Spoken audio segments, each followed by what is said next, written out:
Kilala niyo po ba itong dalawang tao na nahuli ng PAOK? Hindi ko po kakilala itong dalawang tao. When I asked you, sabi niyo po, hindi niyo kilala. Hindi po, yung lalaki po. Yung But lalaki now na you're Cambodian. telling this committee na namit mo pala yung Yung lessor. lessee po. Yung lessee. Oo, yung... Kilala niyo po ba itong dalawang tao na nahuli ng PAOK? Hindi ko po kakilala itong dalawang tao. In fact, yung isa, sabi naman po ni Yusek, ay kakarating lang na bansa ng July, yung babae. Yung isa, pagpapakilala niya, ay siya'y Cambodian. No? So, hindi ko po kilala kung sino yung Cambodian yan. Pero actually, Manong Johnny, just to facilitate things, inaamin ko po that I have an interest in the corporation that owns the house. Hindi ko naman po dininay ito sa Senado. Ang problema lang po talaga is we're in the process of distributing property within the family. And right now, hindi po sa akin talaga yung property. But nagkasundo po kami na talagang I want to retain this property. So ngayon po, ang nag-aari ng property ay, sandali po, kunin ko lang yung pangalan ha. At So,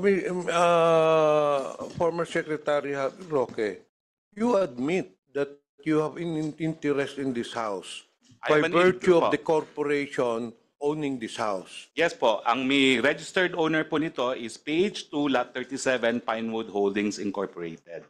In turn, it is owned by a holding corporation called Biancham. Now, ang totoo po nito, I will have no more interest in Biancham, according to our organization, but I will have full interest in PH2 Lot 37 Pinewood Holdings as part of our division within the holding corporation. Pero ang punto po is, meron po kami contract of lease na ang pumirma po ay isang babae. Ang pangalan po niya ay Yoon Wan. At ito po ay dated January 15, 2024. At least na notaryado, pinresenta po niya ang kanyang passport at required din po siya na magpresenta ng Alien Certificate of Registration para patunay na legal po siya sa Pilipinas. And I would like to submit a copy of this contract of lease to this body. And likewise, I don't think you have a copy of my contract of lease yet, so I will also provide this with to the PAOK. No? So para lang pong malinaw na dahil siya po ay nakalis, hindi po ako nakaposisyon dito. Sino Pero, po, Mr. Roque, ang pumirma dun sa lease, contract of lease? ang pumirma po ay ang aking may bahay na si Myla Rocket. So you are aware of this contract of lease? I'm aware of this contract of lease with this woman po. No? At ako nga po ang nagsabi na... But you have never met this person? I've met her po.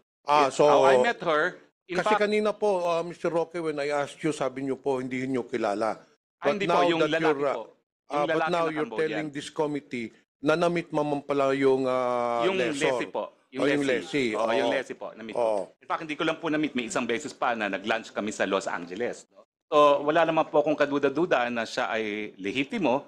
Siya ay extensively traveled at meron naman siyang ACR. Sa katunayan, she wants to be in complete compliance with the law. Kaya po ngayon, nung napaso ang kanyang ACR, umalis siya ng bansa at ang sabi niya sa akin, she's in the process of renewing her ACR. Pero ang tingin ko naging problema po rito ay itong babaeng ito na may Alien Certificate of Registration at merong passport, ang nakalagay po sa kanya single. So ngayon po, nagtataka ako kung ano talaga ang relasyon nila doon sa lalaki na nahanap sa aking bahay. No? At nung nahanap nga po yung lalaki sa aking bahay, ito nga pong si Ana, no? Ang tawag ko sa kanya Ana kasi yun yung American name niya, hinanap ko at sabi ko, sino yan? Well, yun nga po, lumalabas na yung Cambodian pala ay isang partner niya, pero ang hindi ko naman alam, hindi sila kasal, ewan ko talaga kung talaga siya'y nananatili doon, pero meron po akong katiwala doon.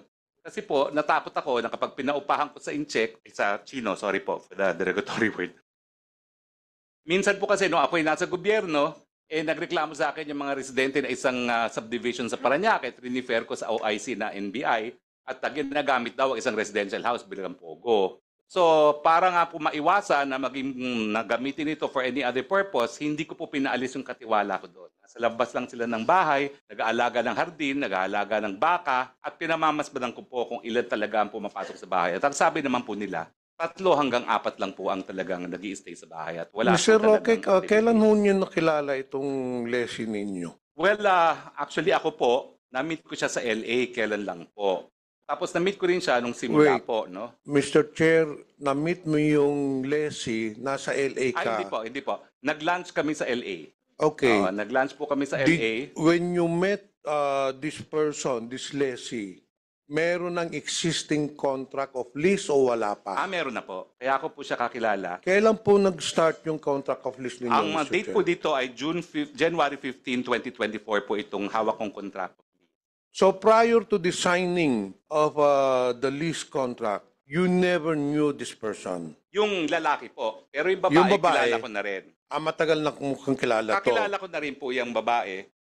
Pero ang contract of lease po niya is January 15, 2024. January 2024 yung contract of lease. So kailan na ho nyo nakilala itong taon to? Hindi naman po matagal. Kailan lang din po. Hindi ko lang po maalala talaga kung kailan. Pero kasi matagal na nilang gusto i-lease yung property. Ang balita Sino ko po doon ang sa... nagrekomenda sa inyo itong person na ito? Well, sila po talagang mapursige na gusto nilang umupa. Ako, nung una, ayaw ko talaga kasi gustong-gusto ko po yung bahay ko, no? At palagi po ako doon sa lugar na yun, no? Pero nagpupumilit at ang nangyari, ako naman po ay nandito na sa Manila. Sabi ko, sayang naman, nabubulok. Sige, paupahan na, no? So, ito po, isasubmit ko po yung aking contract of lease. Yes, please do. Pero Mr. Chair, Vice Chair, can we also have the copies of those, Secretary Roque, yung incorporators?